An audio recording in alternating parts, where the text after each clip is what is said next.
And we're back! Welcome to the Prodigals Podcast, where we discuss all kinds of topics relating to faith and culture. We discuss topics not normally preached on the pulpit or talked about during Bible studies.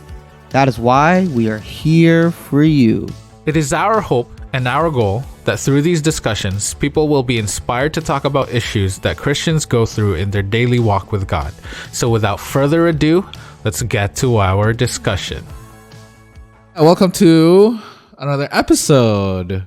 Thanks for joining me. I'm Mark, and I'm with my lovely and handsome co-host. Lovely and handsome. Alan. Yes, I've upgraded now. Sweet. Yes, you've upgraded.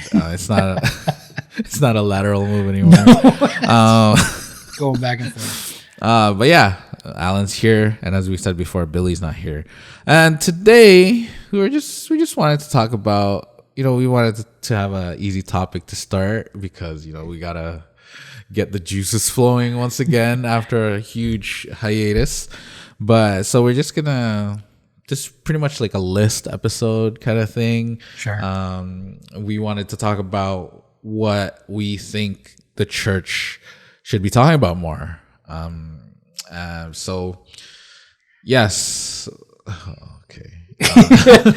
So yeah, let's hopefully we've come together and hopefully there's no overlap. But if there's overlap, that's great. That's okay. No, we can just great expand minds on it. think That's alike. fine. So yeah, we hope that you're blessed by this episode.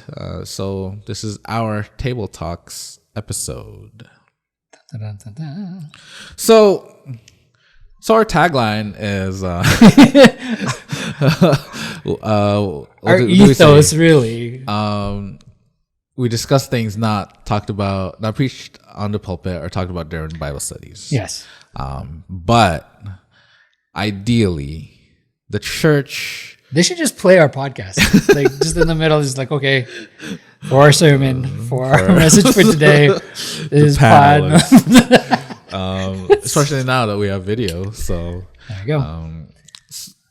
Ideally, though, I'd want the church is supposed to be a place where everything can be discussed. Sure. Right.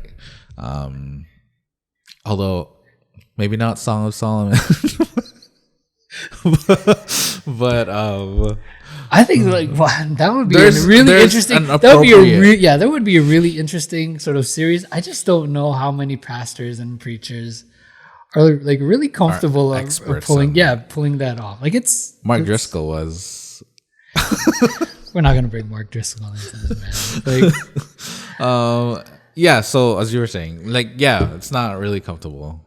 Yeah, well, yeah. I mean, you have to be audience sensitive to a large kids. degree. Yeah, to a large degree for this one, and so there's an extra level of planning and work that goes into something like the song of songs.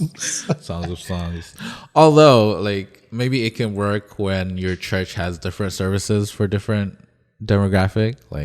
If your church has a children's church where they just go off and that's where they get their lessons separate from the adults, but and then there's the youth service and then there's the adult service. Maybe that can work there. Yeah. But, And we're talking about if they're separate, right? Yeah. Because I know we sometimes have this is children's weekend, or this is you can't pull it off on a singles weekend. No. But, So yeah, but we're still talking about service centric, I guess, idea. But we should also include where the church is talking about it during Bible studies, or when the church has a small group, they have an outlined study guide where they talk about these things, and I guess that's where Song of Solomon can come in, where there's adult small groups.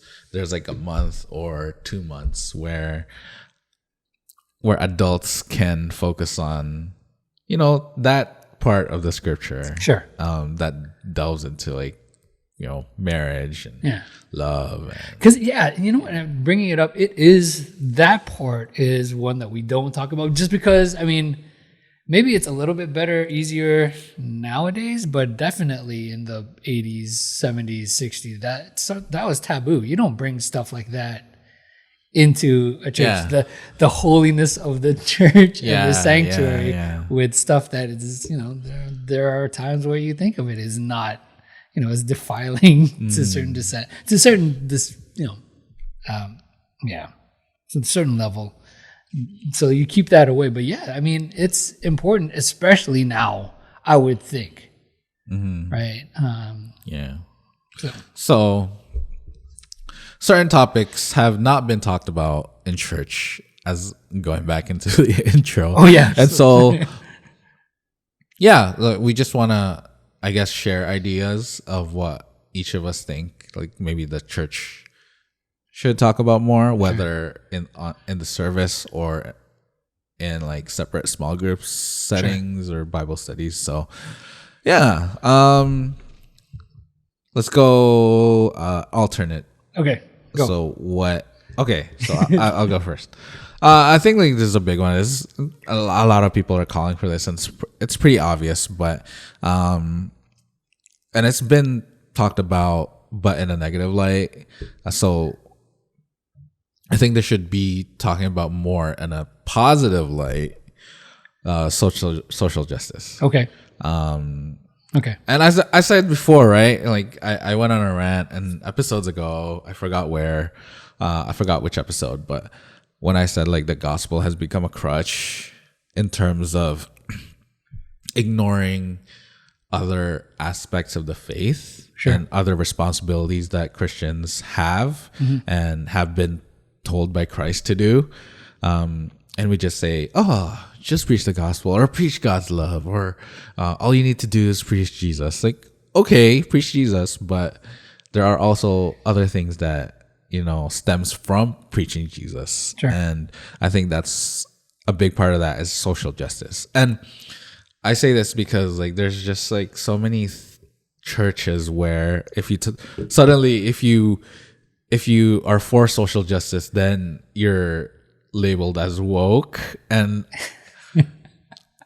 and there's like woke has become to evangelicals, like conservatives, as something that's not. Oh, it's definitely a negative connotation. It's a negative connotation. Being woke, when it started as, it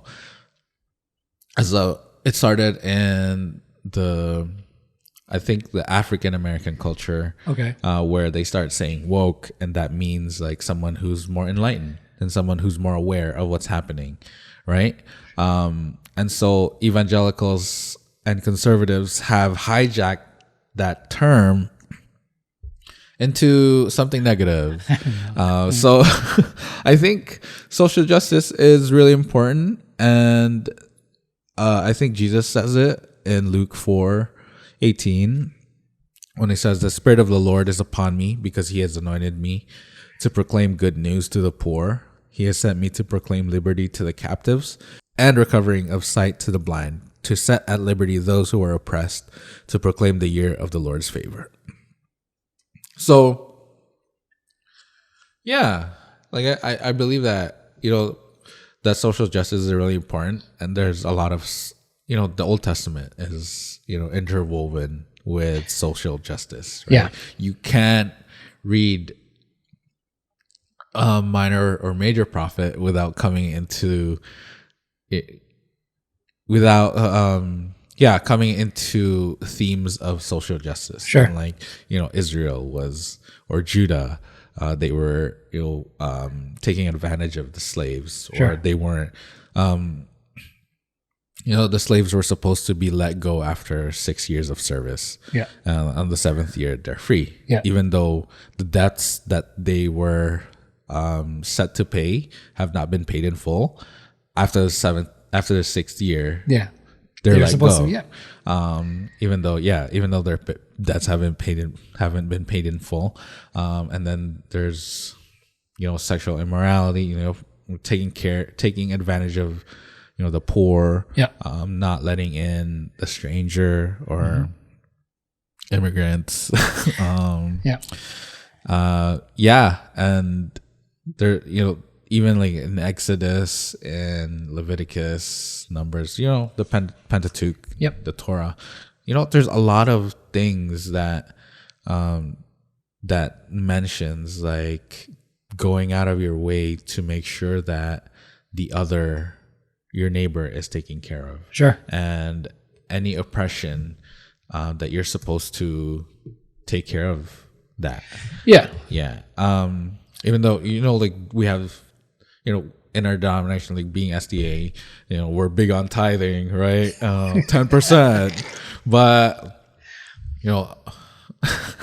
apparently, 10% is really important to the church, and they preach 10%. If you're not, tithing 10%, that makes you unfaithful. But in the Bible, there's like 3 kinds of tithes. Yeah. And I think one kind of tithe is for the stranger or for the poor. Okay. Yeah, just setting that aside so that you can, like people can be uplifted from their current situations. And so I think like we're not talking about social justice nearly enough. Sure. And if we are, it's on a negative light, right? So. Yeah.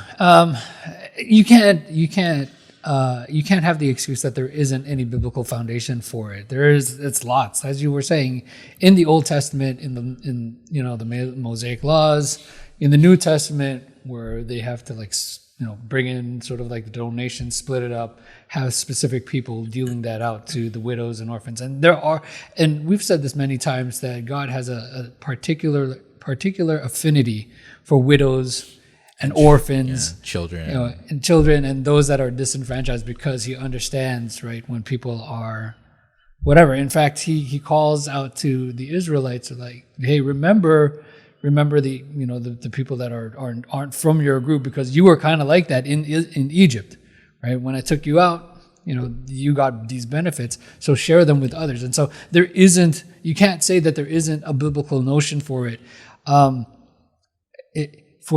For us to pull this off, you do need to be a little bit more savvy in how you bring it up, because as you were saying, it's a polarizing topic, right? Which is probably why it's not talked about at all, because you missteps here and there.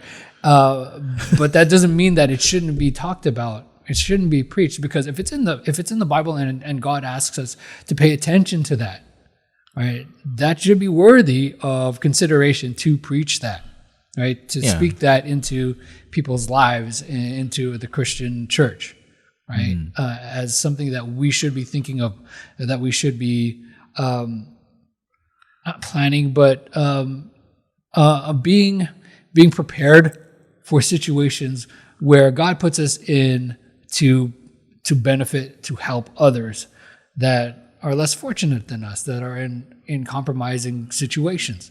Yeah. And so that should be there. And I was listening to, who was it? I think it was Tim Keller. That there are like my boy Tim. Yeah. So there's like 4 topics that is hard for him to preach. 2 of them are usually given on the left side, which is like, one of them is social justice. I can't remember the other one. And then 2 of them are on the right side, which is like abortion and something else. And it's hard to pull that off, because on one preaching day, you might alienate, the Republicans, right wing. On the other week, you could offend, or you could the left side and SJWs. SJWs, yeah. So it is a tough subject, just given the climate of today. But shouldn't that be even the more reason to talk about it, right? Yeah, definitely. And I feel that. And I feel that with with stuff like that, and I'm sure we'll come up with other topics, but something like this, because it polarizes us to the left, to the right, it's such a stark reaction to many of it, that we owe it to, as leaders, as preachers, we owe it to our congregations to have this balanced view, right, that talks about it and not going too crazy, too over the side, to either too far to the left or too far to the right, and saying, okay, this has to be done, or no, this is blasphemy, when it's really not. Right? Yeah. And to give the biblical view and what God views as it, without any political agenda, without any sort of social narrative that goes onto it. But this is what the Bible says. This is how the citizens of the kingdom of God need to be acting in this world as we draw people to Christ with our character, with our actions. Yeah. Right. Yeah. And so I think that preachers, if you're listening, man, I know, don't want to like dump on you guys, not dumping on you, but giving you more stuff, right? But I just feel that, this is something that needs to be done even much more now, because it is such a these topics are such a polarizing factor. Yeah. Right. Yeah. And it causes people to go into tribalism, right? And that's when we get dangerous. Yeah. Right. And Definitely. so, let's have a little bit more, let's have a little bit more discourse on it. Let's have a little bit more study on it and preaching on it. Not because, hey, we're social justice warriors, and this is how you prove that the church is morally superior, and that's how we have the moral high ground to beat people over with our Bible and our beliefs. Yeah. But as Christians, as what God calls us to be, right? I mean, something as simple as the parable of the goats and the sheep, right? You can pull that off. Yeah. Right? You can pull that off. Yeah, feeding the hungry. You clothed me when I was naked. Yeah. You visited me when I was in prison. So it's there. It's there. There's biblical foundations for it. There's biblical motivations for it.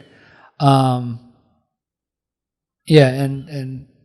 I feel that, speaking from somebody that has had to prepare sermons and stuff, that's it's an extra step. There's more work into putting into there. That's kind of a downside for the preachers and stuff, because number one, it's more work, and number two, you are taking kind of a risk, right?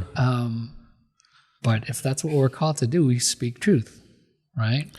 Maybe we just need to come up with all the verses that talks about it, and then that'll overwhelm everyone.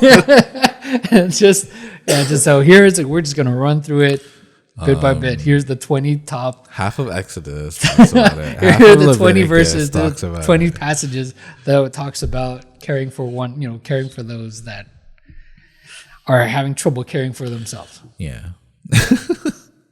And you don't have to. I mean, so maybe we can talk about such issues. And hey, if preachers, if you need some sermon help and how to phrase it and how to frame it, maybe we'll do a podcast on it just for you guys. So. All right. Prodigal's Pulpit. Part of the Prodigal's Network. Prodigal's Project. Oh man. Okay. What about you? Okay.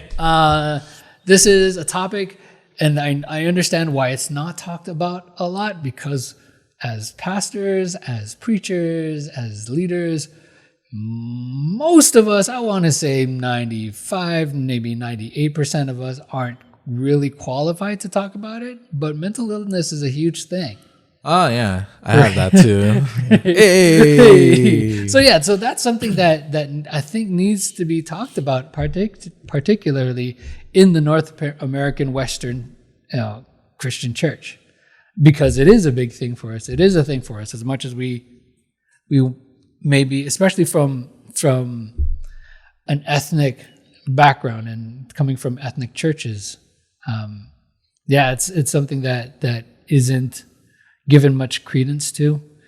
We're very much old school, where it's just, you just got to get it done. Yeah. Right. Whatever it is that you're struggling with, pull up your big boy pants and just get it done. God will, That's rough, man. God loves you, and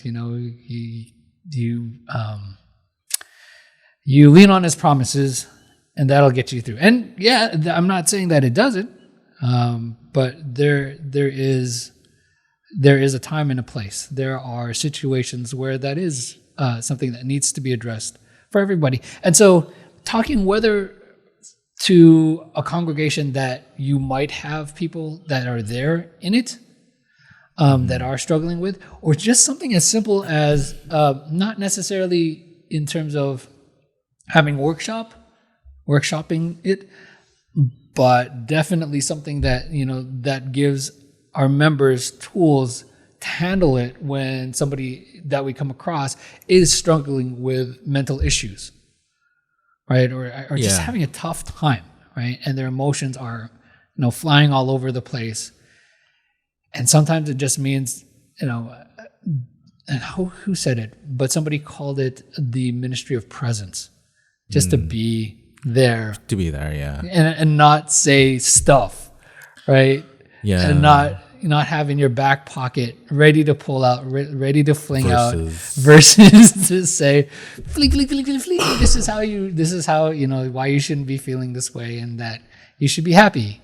Where's your faith in God? Yeah, your faith in God. So there is something that I think that we need to talk about, whether it is people that suffer from it or just preparing our members to be equipped by it. And maybe, yes, there is, maybe it flows into more of a workshop type deal. And that can be sort of like a weekend thing. But I think that should be talked about for us, right? How to handle it, because we all go through it. We all have struggles in this life. Nobody's immune from it. We all know this. And so very much our stance from the pulpit, from the rectory is, hey, yeah, these people have been downtrodden and stuff, but guess what? There's a happy ending to it, right? And there's Jesus that loves you, and yes, he does, right? But the night still lasts, right? The pain is still there. The pain is still there, and the joy that comes in the morning, they may not be there yet, right? It might be midnight for them. And so what do you do when you still have to wait? And even when it's day, it's cloudy. Yeah. Right? Like really, really cloudy. Yeah. So, like... I know we're throwing all these metaphors in there. I know what so you hopefully mean. you're keeping up with us. Yeah, that's really important. I had this... I have this story where I was like a panelist in a Q&A session. Okay. And then someone asked a question like, would someone who committed suicide still go to heaven?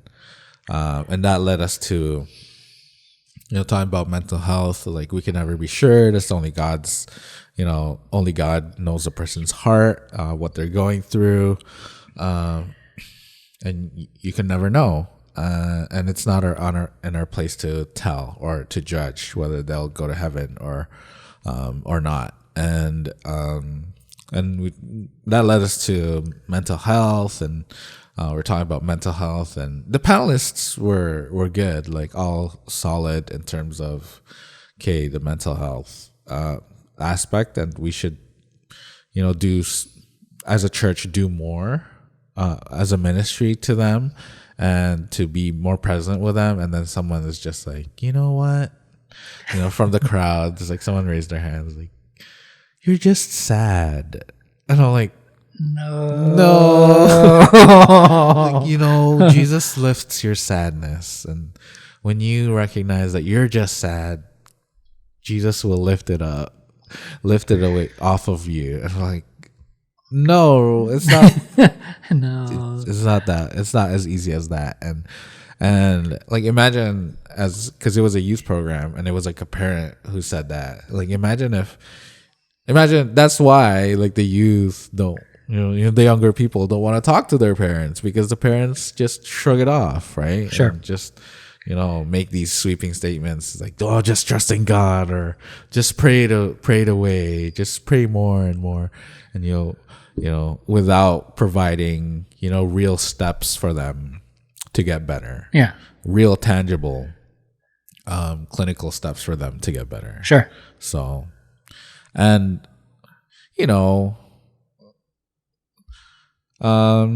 it's kind of like, I think a part of that too is that we sometimes we over spiritualize things, and we don't see that mental health is still like a medical condition when it comes, not a medical condition, but like it's still a health issue. Sure. People just say, "Oh, it's just in your mind," when it's like affecting all of their, individuality or like their personhood, right? Sure. So it's like, you go to the doctor when you're sick, right? When you're physically sick. So why won't you go to a doctor or, like a clinician when you're mentally ill or when you're going through mental health issues? Yeah. And we just have like this, I guess, delineation where, physical, you're really sick, but then when it's like mental health, it's like, it's all in your head. Right. So somehow, counselor or like a therapist or a psychiatrist or a psychologist, is less of a medical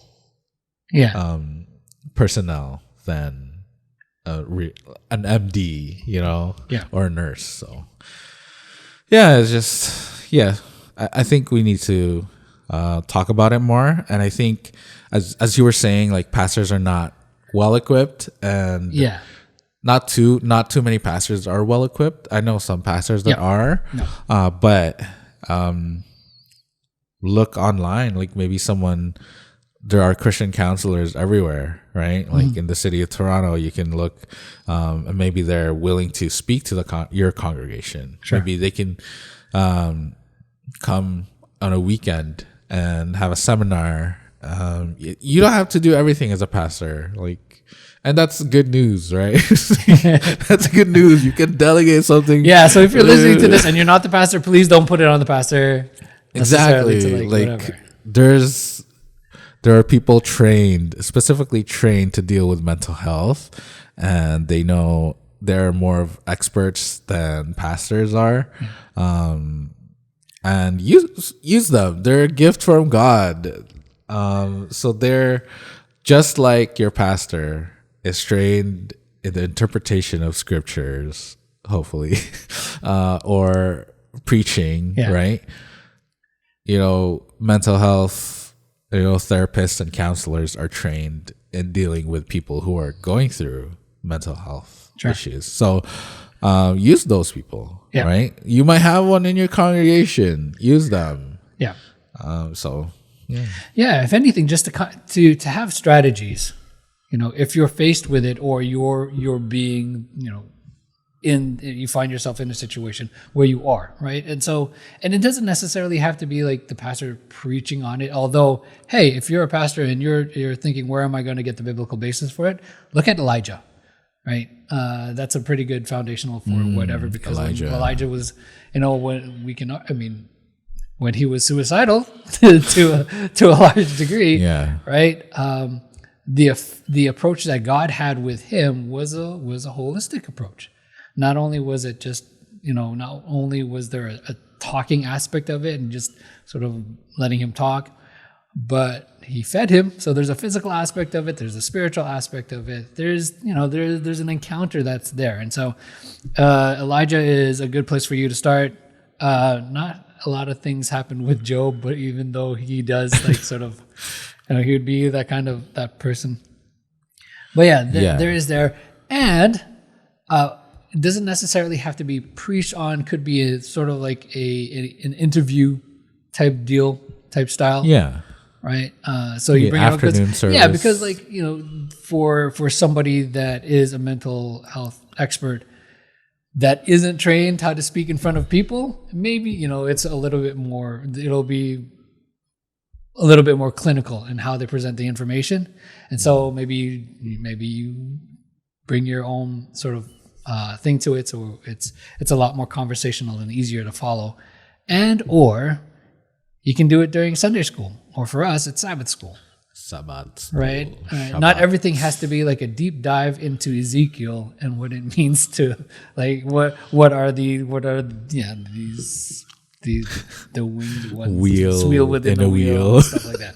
Right. It doesn't always have to be stuff like that. Right. It's Sunday, I mean, school is about learning things, right? That would be an appropriate place, I would think, to try to workshop things around, right? So try to do that. Yeah. It's a good one. Okay. I'm skipping that. We just talked about it. Okay. That was on my list too. That was my second on my list. Sweet. So my second one now, I guess, would be vulnerability. Okay. People don't like, the church doesn't encourage it. It doesn't talk about it enough or at all. The need for us to be vulnerable with each other. Yeah, and in fact, sorry to cut you off, but I think that our culture in our churches actually works against that, to be vulnerable, right? Because we're supposed to have, like, when we were talking, as we were talking about somebody with mental illness or mental health issues, hey, you're just sad. Pull up your big boy pants, like pick with Jesus, and you should be okay. Yeah. Right. There is no reason. The thinking is Christians should be the happiest people on earth, right? And everything should be right, and everything's like whatever. And if there's something wrong, right, you're doing something wrong. Yeah. You're living in sin. Obviously, that's an extreme sort of take, and that doesn't happen all the time. And there are loving and lovely people in our churches that care for one another. But I think that's a big enough issue that people don't want to be vulnerable. That our culture inside our churches actively works against being vulnerable because we're supposed to be following the way. Mm-hmm. And when we're not, whether other people have in any given church, what's the word I'm looking for? Whether they've actually shamed you because you have, or whether it's a perceived or a fear of being shamed because you haven't been following Jesus to a large extent. There's an issue there. There's a stumbling block that's in your way, and you haven't been able to overcome it. Right? We just don't want to be that way because of fear of being ridiculed. Being judged. Being judged, right? Yeah. And I know, and so here. One of the biggest demographics in our churches, right, that should be struggling with this, I don't know because I haven't been really talking to this demographic, our clergy, our pastors, right? The pressure to be, right? Yeah, because to be strong, to be emotionally perfect, really. Yeah. Right? Whether it's back in the day where they would write letters to whoever it is, or now it's just an email, a text, or whatever, right? You're not allowed to have a moral failing, right? And there is reason for it, right? It's hard to listen to somebody, to have authority when there are stuff that they haven't been able to go through and figure out. So there is that element to it. So I'm not going to sit here and say to you that it's very simple. Just hey, be this way, be vulnerable, or stop shaming people that have issues and have struggles. There's complications in any scenario, in any situation. But what we're saying is that when the Bible tells us to confess our sins to one another, we might just be giving you like the easy ones, the ones that are easily acceptable. Have you ever noticed why during like testimony it's just about health?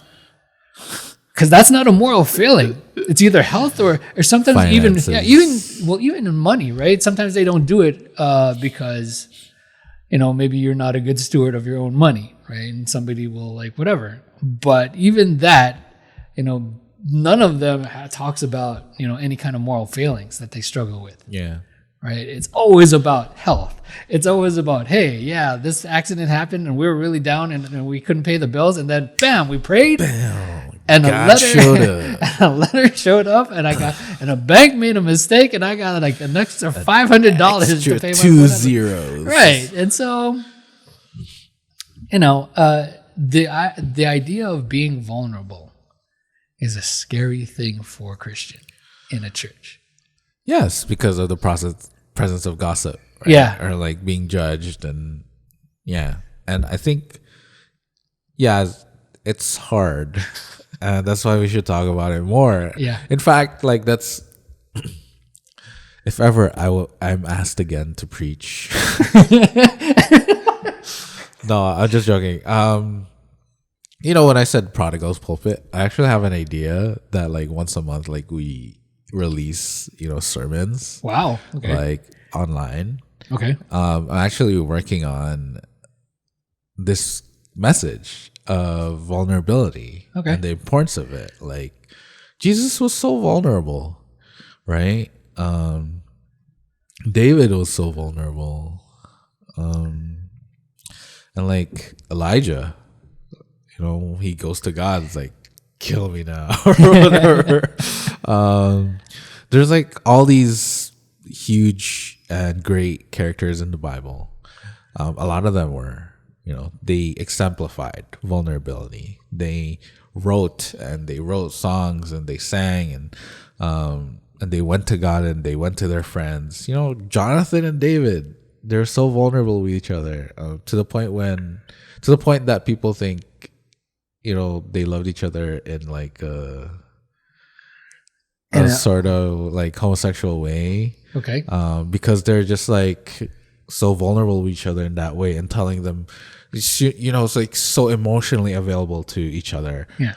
In a way that, like they say like, oh, I have such a great love for you. And, they meet each other at night, and they're like such great friends. Like that's their community. That's their friendship. Like they're vulnerable with each other. Sure. Jesus and his disciples, like Jesus could handle anything. He's a son of God. And if he really wanted to, he wouldn't have gone through the cross. But, in the hour where he was like so scared, and it was real for him that he was going to die the next day, he confessed, like he told the disciples like, hey, like, why aren't you like, sure. Why aren't you staying up for me? And like, or him being vulnerable with God is like, if this, if there was any other way, let this cup pass from me.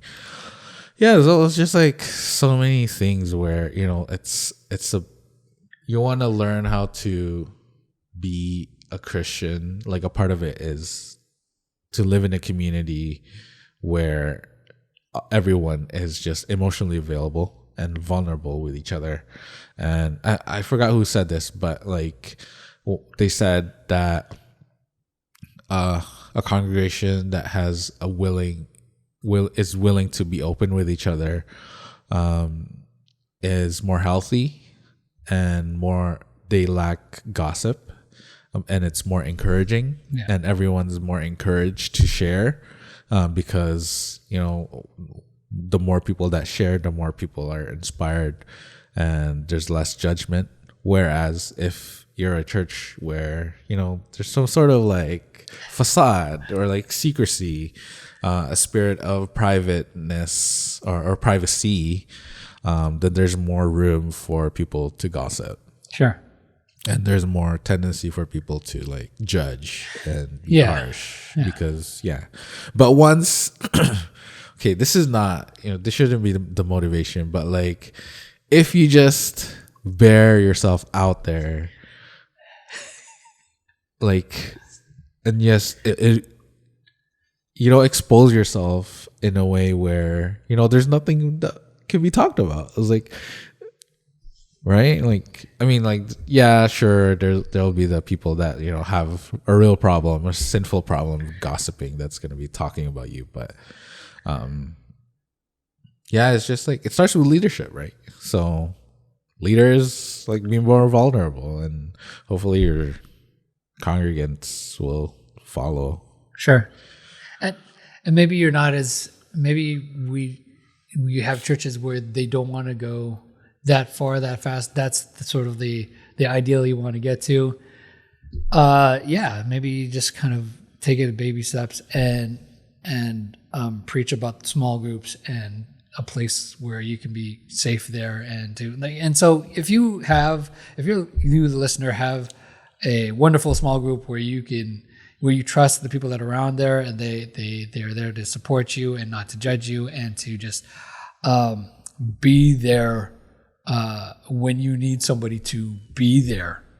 That's great. Let's highlight that more because I'm sure that if you have a large church or you're part of a large church and you start just rambling, just say hi. This is what I'm glad I'm here at church. By the way, I just did this, and I was struggling with some random person. Maybe there's, but that's probably why you have to talk about it. There are certain situations in which to pull it off and which not to. And so if you can't, if you're working towards, open vulnerability within the walls of your churches, but you haven't gotten there yet, talk about the small groups that's there.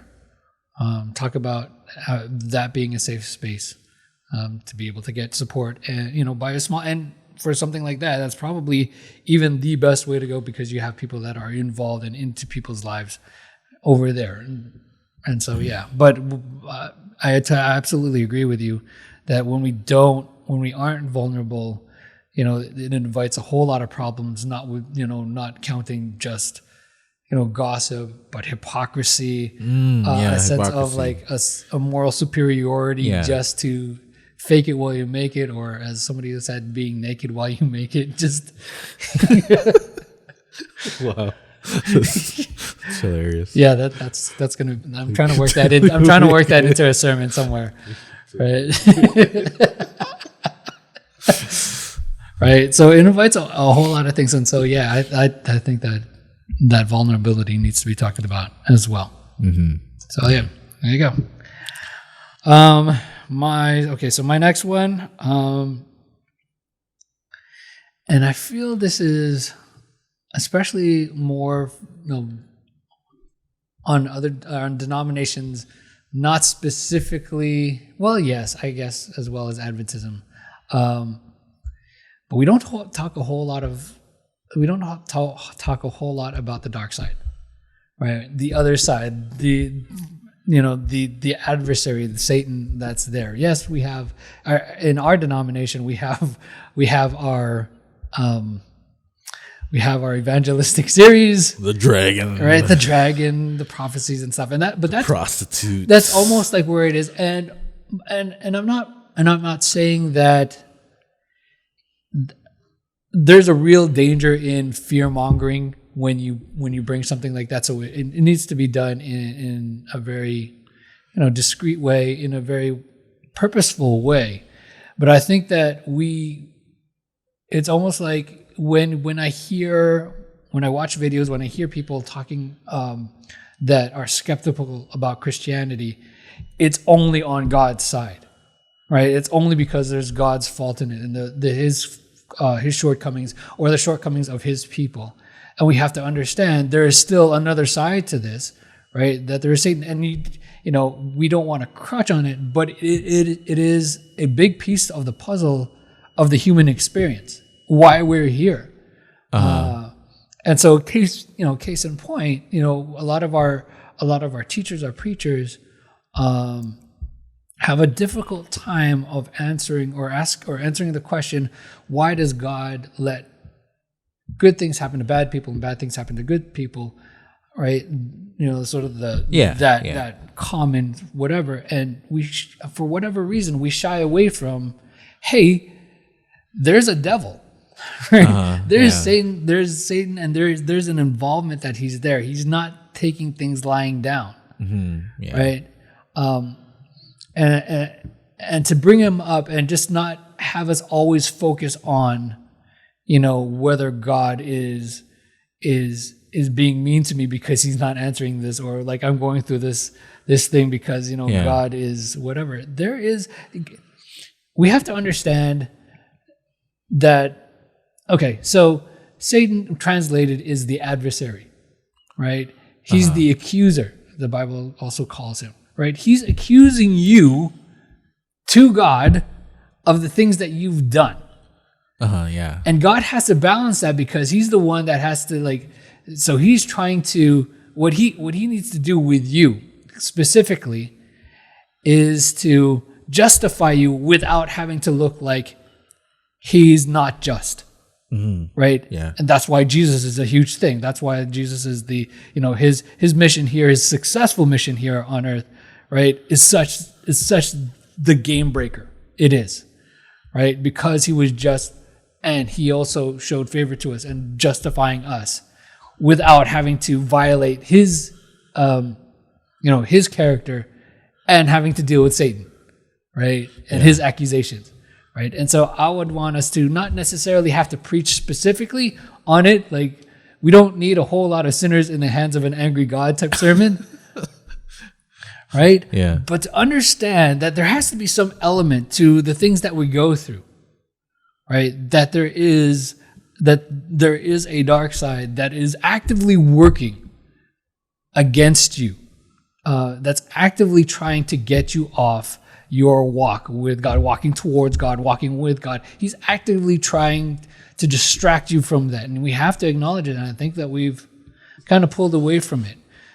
And it's gone. And I think that it's a reaction, a pendulum swing far in the other way because we've been accused of everything has been about the devil and you accuse him and there's not a whole lot of personal responsibility in the choices that you make.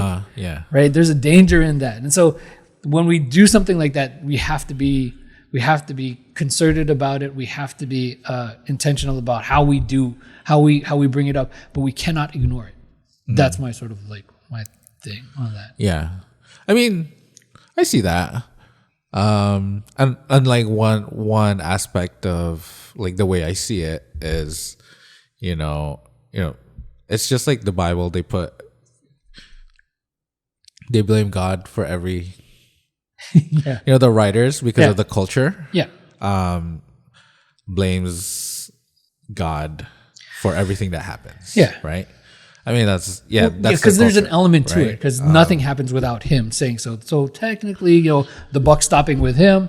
Yeah, he's the one that lets it happen, but there is still somebody that pushes that along. Mm-hmm. Right? And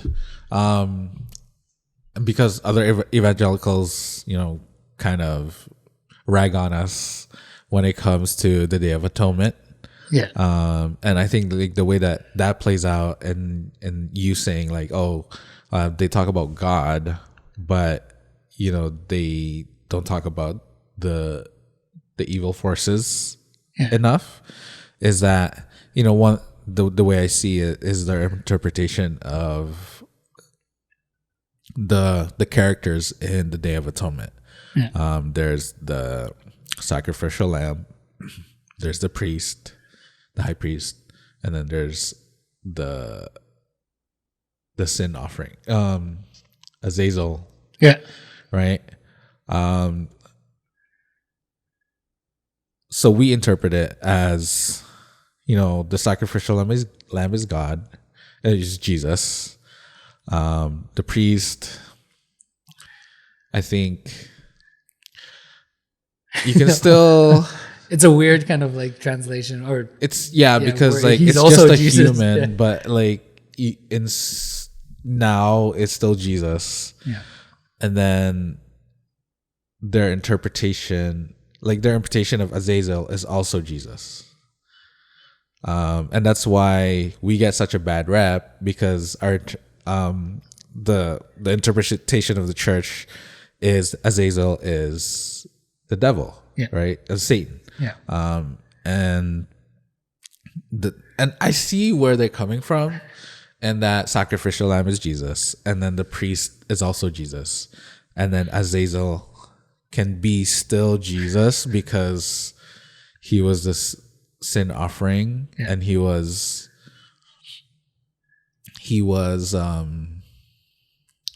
cast out. Okay.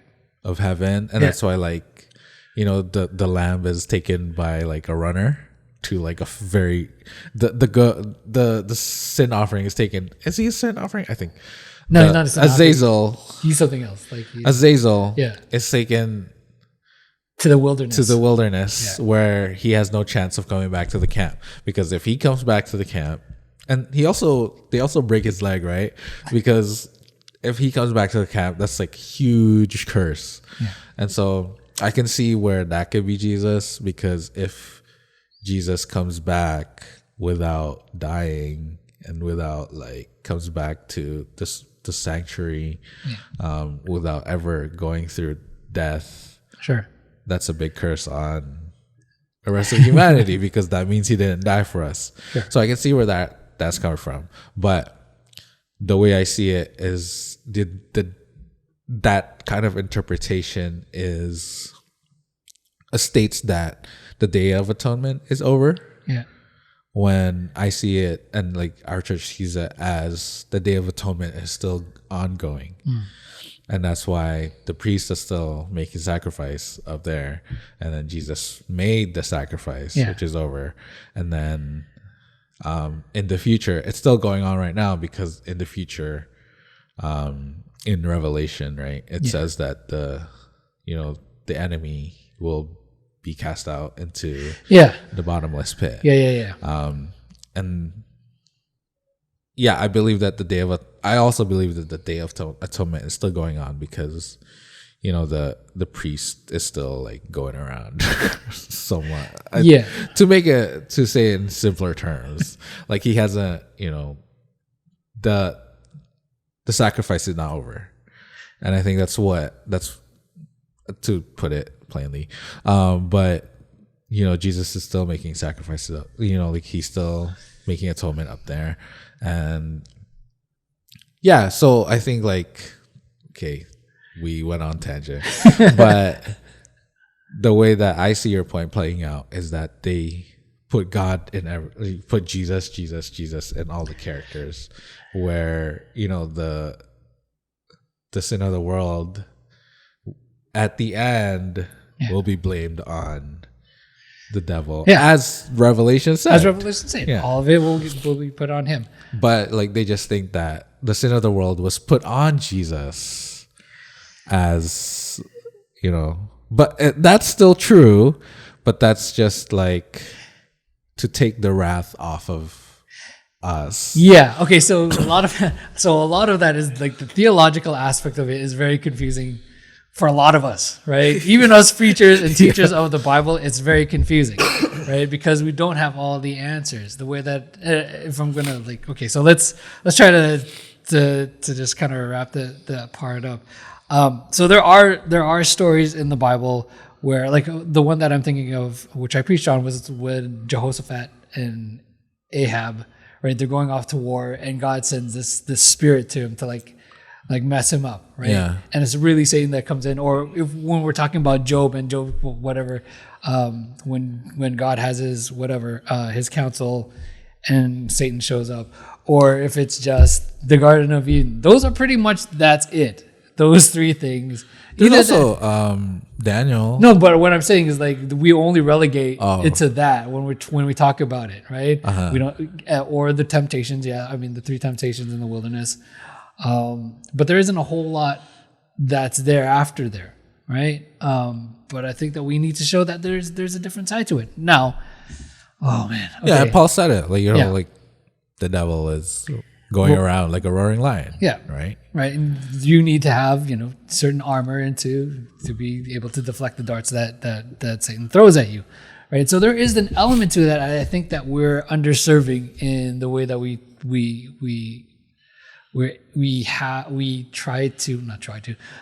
in the way that we frame the stories, the narrative, so that when people look in the worldview that they have, there has to be an element that's there. God is the majority for sure, right? I am not saying for 1 minute that we need to take the focus off of God, and heaven forbid that we should, like Peter, take our eyes off Jesus. But there is an element to our experience that is there, with Satan, with his fallen angels. That is a thing that I don't think gets enough play for us. Yeah. Right? That needs to be there. And like I said, I think it's because it's the pendulum swing where we used to say everything is about the devil or everything is like there. And there's a lot of fear mongering that went around to it. Yeah. And we just wanted to, hey, no, there's hope, there's peace, there's Jesus, there's God. Let's focus on that. Yeah. Yeah. Right. Well, like my one reservation, and I think like it's not a reservation, it's just like everyone needs to study every aspect of the scriptures. Yeah. Right? And like whether it's God or the enemy. But it's like and I think you said it's like overemphasizing one side. Yeah. Because the one thing, you know, like one of the bad experiences that I had, not bad, it's just like kind of irks me when everyone says like, oh yeah, the trip is you know, if they're going on a mission trip and everything's like financially it's hard, it's like, oh, the devil is like playing hard. Yeah, or it could be like not God's will for you to go. So it's just like, I guess like not a reservation for me in like saying those things, but like don't say them flippantly, where it's like, oh, I'm having such a hard time. Like, you know, the devil is really fighting. It's just like, okay, like maybe, or you know, when the church's PA system goes down, it's like, oh, the devil is fighting hard. It's like, yeah, okay, maybe the devil is fighting hard, or maybe you need to update your PA system. Sure. Or maybe maybe you just need to spend more money because the other PA system is going down. Yeah, or like maybe God doesn't want you. You know, like in Acts, it mentioned like the Holy Spirit closing doors. Yeah. On the apostles wanting to go to a certain place, because, and then like Paul had a vision of like a man from Macedonia, right? Like, and yeah, and then it was clear to him that he was supposed to go there. Sure. But yeah, it's just like, maybe it's just a matter of being close to God, being hand in hand with the Spirit, and then of course that will invite, you know, stronger senses from the dark side. But when you're hand in hand with the Spirit and when you're so close to God, you'll be able to discern the real things that are at play. Sure. Or like what's really happening. Yeah. Is it the devil or is it God closing the doors? Yeah. So, and that's probably also what needs to be talked about when we talk about, you know, that topic, is that how do you discern which one is off? Because it's not easy, right? Yeah. And you know, even the best of us get it wrong at times. But we would be remiss if we didn't mention that there is that element to our Christian walk, right? Yeah. To that side of it, right? Even to the extreme side, like maybe we delve into that a little bit, but you know, because I remember when we were planning some of our topics for our podcast, one of them that I mentioned that I wanted to do was exorcisms. Right? Oh yeah, right? Maybe we could talk about it next episode. Right, so that still happens; those are still real. You know, maybe it isn't as visible here in the Western culture, in Western whatever. But hey, we're from a Filipino background. Yeah. Right. You talk to some of our elders. My dad. They've got stories. Right. They've got stories. That thing is real. And maybe for us in that context that are coming from an immigrant ethnic, you know, background, they don't talk about it because that's not their world anymore. Right. Yeah. From that standpoint. And I get that. But it's not like it's not that Satan didn't get a visa to come over to Canada, and that's why it's not happening here. Yeah. He's still here, right? Yeah. He's still working. He's still walking around like a roaring lion, figuring out who he can devour. That is a thing, right? And so there needs to be.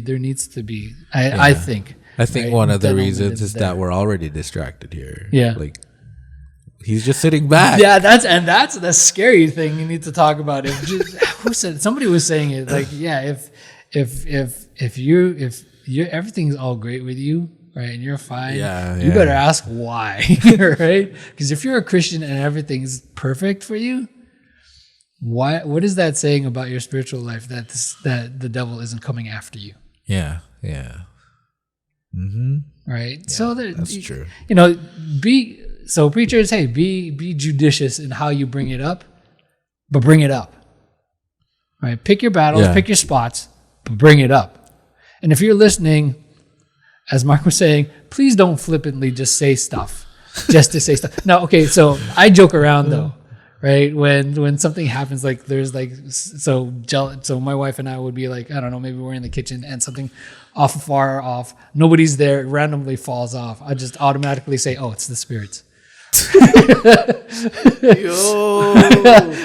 And to be fair, I got that off of a seminary professor, just because he joked around like it's because we were in a classroom that was a little breezy, right? Especially during the summertime, so we would open up the windows and stuff, and we'd open up the doors, and sometimes the air pressure would close the doors, and it would make a loud noise, and he would just mutter, "Oh, spirits," right? And I just kind of just adopted that shit for just about anything. Just like when we're in a restaurant and one of the workers drops a plate and it shatters and stuff, automatically it's just job opening. That's all I would say. Boom, job opening. Oh. Just so bad. Yeah, it's just like these little quirks and just these little jokes just here. Knee-jerk reaction. Yeah, knee-jerk reaction. All in fun, but maybe not do that when it's a more serious situation, right? Don't flippantly put it out there, but understand there's that side, right? There's what we see in the physical realm, and then what we don't see in the spiritual realm. But what's in the spiritual realm isn't just God, Jesus, and the angels. Mm-hmm. Yeah. Right? What also is in the spiritual realm is the fallen angels and Satan, his side. Trying to get you, right? And he's actively working, and he has his agents, just like God has his agents. Yeah. Right, working in the physical world. Matrix. Right. Well, I mean, So yeah, that's my thing. All right. So last one for me. My phone should stop locking. How to handle conflict. Ooh, yes. Yes. Because there's lots of conflict and everyone just goes to the pastor when it says, when Jesus talks about it, it's like you don't need. Yeah, there are times when you'll need someone else to mediate. Yeah. But then Jesus also says, figure it out first. Yeah, like your brother. Like go to your brother. Like it's directly. It's like if your brother sinned against you, don't come to the altar or worship. Go fix whatever's happening with you and your brother. Sure. But then there's like the Matthew 18, where there will come a time when you do need mediation. Yeah. But I think as pastors who has gone through some sort of training with mediation or like conflict resolution, you should really. That's like one of the most important things in church, I guess, that you should handle. Maybe like have a seminar on it in the afternoon or whatever, or just like train your elders how to do it, because as a pastor, that will weigh heavy on you if you're the only one that's like, and there's like conflicts happening. Yeah, if you're the only peacemaker that's there, that's not. And also like it would hinder the growth of your people if they can't do things by themselves. Yeah. Right. If they automatically, what's it called? What's that word? When they automatically just turn into, childish tactics when arguing, or when having conflicts with each other, when they go into like personal attacks rather than fixing the problem. Yeah. Then like if you don't train them to do it, then that's all that's gonna happen. Sure. Yeah. Sure. sure, like spiritual, you can train them in, having devotional life and reading your scriptures, but the sin problem is still there. Sure. And the moment that we feel attacked, we turn into like self-defense mode. Yeah. And that's never pretty when that's all you want to do is self-preservation, right?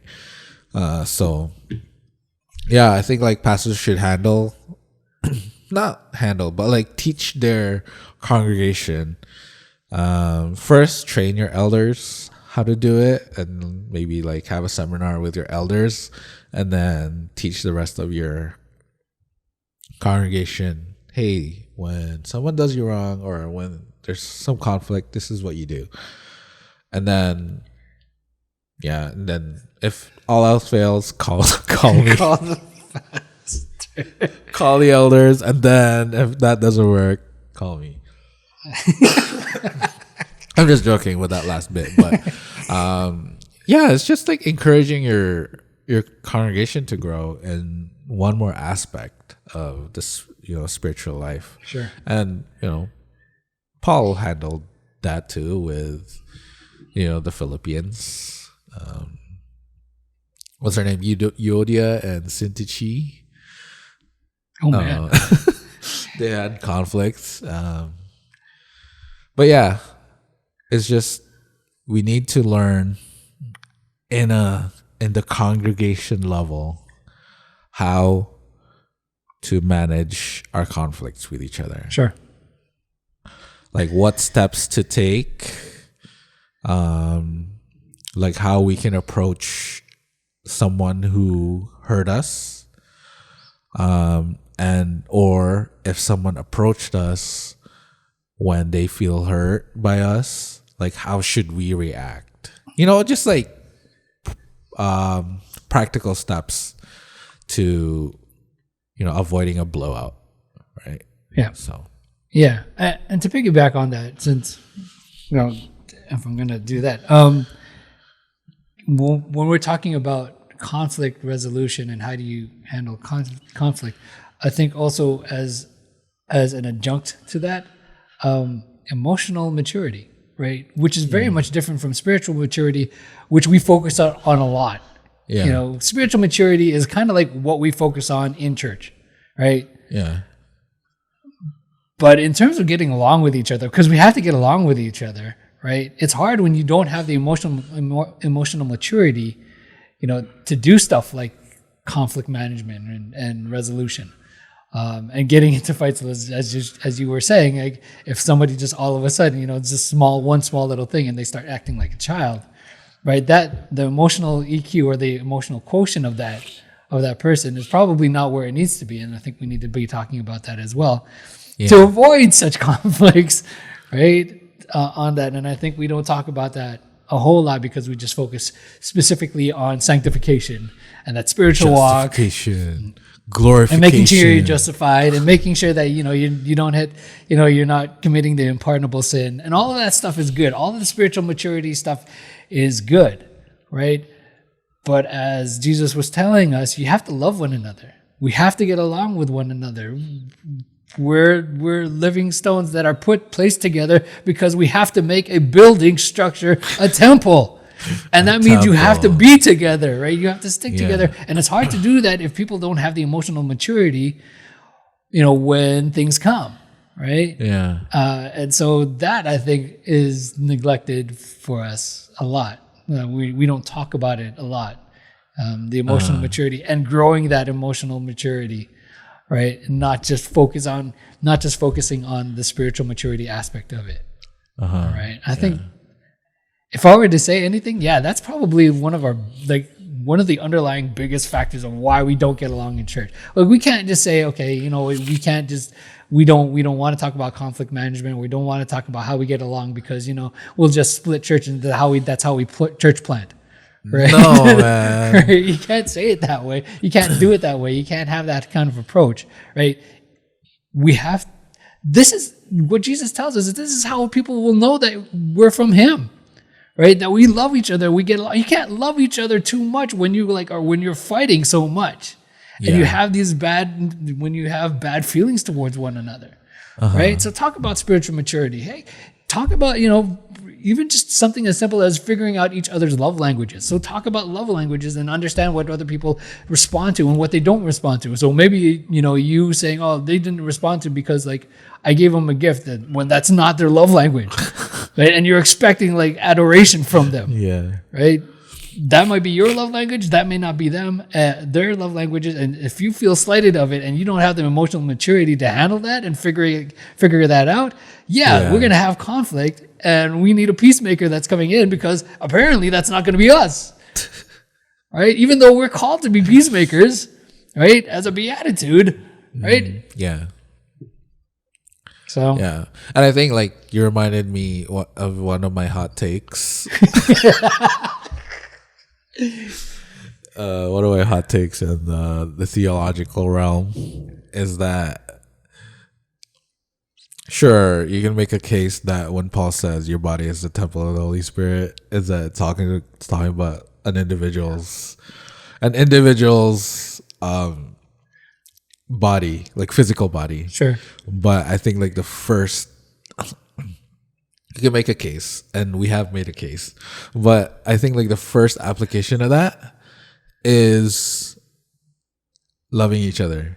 Sure. And the body that Paul is talking about is the church. So when Paul says your body is a temple of the Holy Spirit and you're destroying it, he's talking about conflict, and he's talking about backbiting. He's talking about hurting each other and dividing. Yeah, things that drive you apart. Yeah. Or bringing sin into the church. Like when he says like your body is a temple of the Holy Spirit, and then it's 1 Corinthians, and then he talks about like bringing prostitution into the church service, because they're having like orgies and all that. That doesn't happen with us right now. But you understand. And then like another aspect of that is another verse. I think that was 1 Corinthians 19, 12. I forgot. But it was like later in 1 Corinthians. Right. And then 1 Corinthians 3 talks also about the body. He's like, don't you know that whoever destroys the body is sinning towards God or something? And that's talking about like fighting in the church. So my hot take is that you can make a case that Paul, it's okay if you don't agree with it, but you can make a case that what Paul is talking about there is, an individual's body, physical body. But the first application, I think, is the temple being, the church, and being, the body of Christ. Sure. Right. And I can get into like, like the language in that, but but yeah, it's just doesn't seem like too much of a hot take. No, I'm okay with it. The emotional maturity. Like, we can't have elders fighting in their own like board meetings. Where, like, how am I hearing stories of like elders leaving the board meetings to go home to get their guns? Like, oh my gosh, that's our next episode. Is that our next episode? Kinda, yeah. Like, but how do you have that kind of story that stay tuned? Yeah, that comes out of it. Like, I mean, oh my gosh, really? Yeah. Well, I mean, that's pretty much the gist of the story. I have another story, but yeah, like that's. Oh wow. Like, how does that happen? Like, you have elders, right? Bro, it's like that are so mad at one another that they tell one another, "Hey, meet me in the parking lot." In my experience, it wasn't even elders. It's like an elder making it hard for the pastor, and the pastor telling the elder, meet me in the parking lot. That's a pastor, man. I know a pastor. And the thing is, like, he was so proud of telling me that story that he was... No. Okay. I was like... Nah, man. Not it, dog. That's not it. This is a no for me, dog. Yeah. So I mean, yeah, and we're all. I think one of the basic things that we need to understand, one of the things that we need to say is that not everybody is in the same emotional maturity level that everybody's at. We're not at the same thing, and so don't always expect it from from everybody. But at the same time, you owe it to yourself and the people around you to grow in that, right? To grow in that emotional, to grow emotionally mature. If anything, is so that you have credibility when you give people advice and when you give people counsel, right? That you're not just flying off the handle, and that you have like we all have hot takes every once in a while, but that's your thing. You just hot take everything. If you're Skip Bayless or Stephen A. Smith as a Christian, Max Kellerman, what's his name? Shannon Sharp. We can't be those people in the Christian setting. Yeah, that's what they get paid for. You understand that they also get paid to do that. That's skill. Yeah, they. I would like to think that they turn up better. They turn up the volume a little bit when they're in front of the camera because that's what sells. Yeah. But that's not our context. No. That's not our world. So take it easy on the hot takes, right? By growing emotionally. To having your higher EQ, I think it's EQ, yeah. Emotional quotient. Right? So let's talk about that. Let's talk about how we can grow with it, grow on it, how we understand how to be patient with people that aren't, to understand and recognize, and what to do when we do have that. Right, put stuff in place in your local church when stuff happens like that. Yeah. Right. If anything, just to soothe, somebody's feelings when they are hurt, and not to retaliate in whatever because the other person that did it maybe not the most mature person. Yeah. Right. But also not to excuse it to say, oh, that person's just who that person is, and not expect them to grow. Yeah. Right. So. Yeah. Yeah, and for everyone, this will also help your marriage. Everything, anything that does with relationships, conflict. Yeah, man. Just let's work on our emotional maturity. Right? Yeah, maybe spend a month in that. Yeah, or make it make it like a theme month, right? Every March or every April, new spring. You're a new person, right? You're growing a little bit more, right? Yeah, true. So let's do that. Let's talk about it more. Any more from you? I don't know if more of it, but I mean, going back to sort of the small groups, maybe we shift a lot more of the theology to that. To the small groups and to dealing with it, just to give it more, more oomph when you're studying. So it can be a little bit more personalized with the people that are around in it, and not so much. Yes, okay. So we want to talk about. So yes, we do want to talk about hope. I think I'm moving towards the notion that to make the church a place where you as a church member can bring non-church members, can bring people to meet Jesus. Yeah. Maybe if that's an emphasis for your church, and I think for me I would want to be to try to be there. If that's the case, then maybe the sermons, maybe the things does have to be more on the hope and the more the love of Jesus, the grace of God on that, and then the more deeper things we push it to the small groups. Or we do it on Sunday school / Sabbath school type deal. Yeah. Right. So maybe that's it. But I sure won't poo-poo it if you go into deep revelation or whatever. But I'm okay with it. I just feel that I feel that if we are to build the church, if we are to spread the gospel, that we bring people, and the first thing that they hear isn't Daniel and Revelation, right? Or Yeah. but the thing, oh, sorry to interrupt you there, but I'm okay with Revelation. Yeah. As long as Jesus shines through. Sure. Yes. My point is that make it a service that assumes that there are people there that are just seeking, that have just come to see what this whole Jesus thing is all about. Yeah. Right. And then maybe when for some of the deeper things, some of the deeper questions, harder questions, some of the things that we want to workshop and learn, maybe we push that towards more of the Sunday school, Sabbath school, small groups type of deal. Yeah. Right. I can see that. So.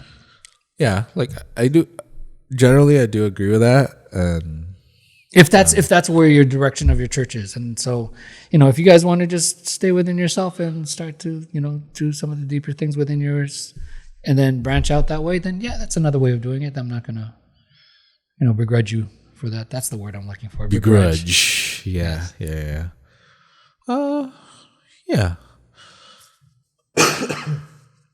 I don't think there's like a constant, like, of course the gospel should be shared every sermon. Yeah. In terms of Jesus' love and all that. But I think there's no perfect way of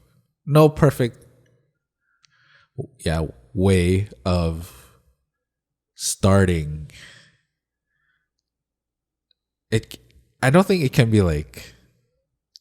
secret. I don't want to say this. You don't want to say seeker friendly. It should always be seeker friendly. Yeah. But you can't always just start at one point. But I think the one grounding thing of it should be the gospel.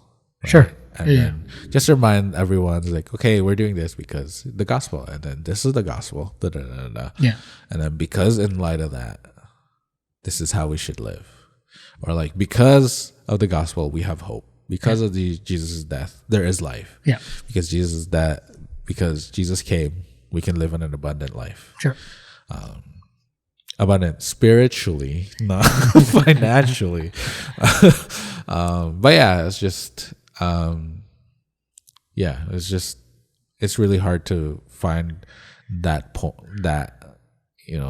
point where you're always starting. If you know what I'm talking about, you're always starting at one point, and it's no, it's just. But the grounding thing about that is the gospel. Yeah. There, more. I mean, the idea that there should be an uplifting message, right? Yeah.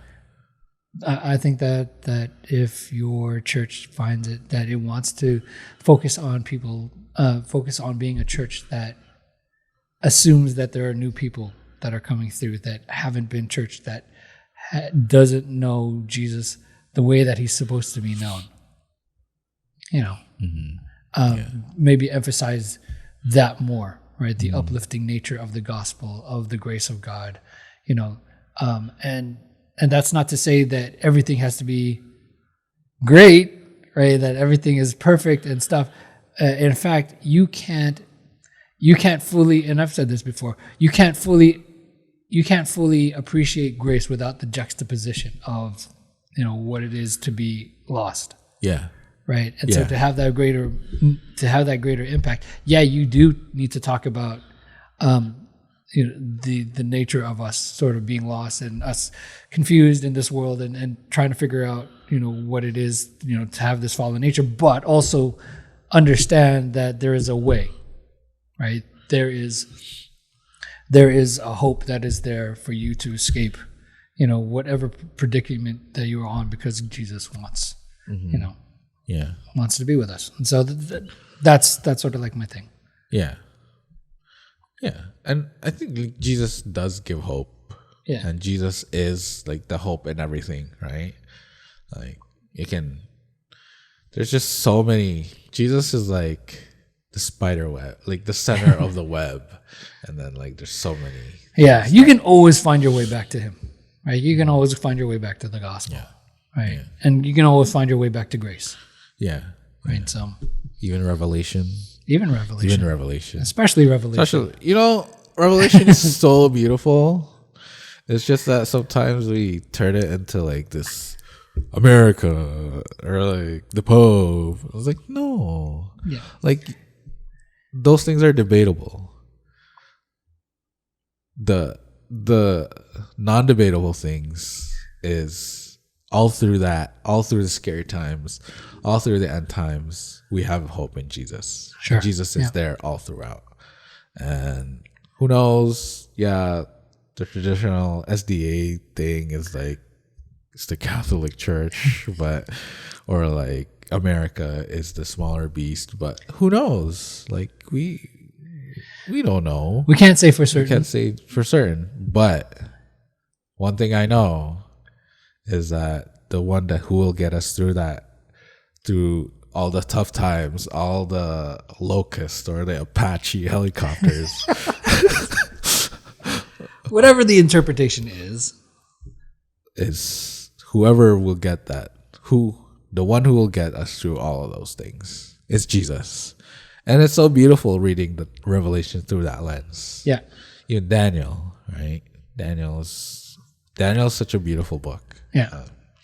It's just that we've turned it into like a scare tactic, fear mongering thing. Fear mongering. Yeah, that's a big word. Even when you go through like Jeremiah and Isaiah, where God's like really pissed at his people. At the end of like a lot of those passages, at the end of it, it's just like, it's because I want to bring you back. Yeah, it's like turn back to me. Right. Like Hosea, it's like seek me and live, right? Like God just wants us to go back to him. And all these things are just there because he's trying to get your attention and you're just not listening. But the message at the end of it is that he wants to be with you. He's trying to get your attention so that you'll come back to him, so that he can take care of you, right? That he can love you. Mm-hmm. So yeah, Jeremiah is such like, I read it in its entirety like last year, like for the first time. Okay.